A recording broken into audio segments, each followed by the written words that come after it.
Колку автомобилските трендови се непредвидливи покажува една мала анализа на европската продажба на возила од средната премиум класа.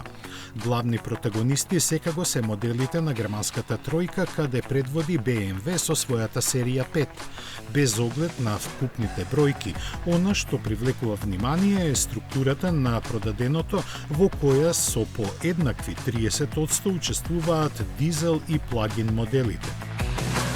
Електричните само благо заостануваат со своите 27%, за бензинците се определиле 11% од купувачите, а преостанатите 2% отпаѓаат на обичните хибриди.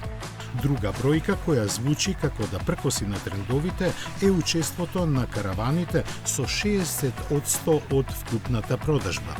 Кај Audi A6 овие проценти се уште поголеми, а пак кај Volvo скоро се отпаѓа на V90.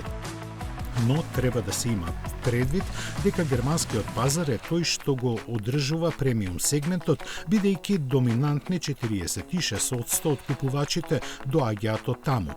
Следат Велика Британија која учествува со 9% и Шведска со 7%, а на големо изненадување зад нив е Полска со 4%.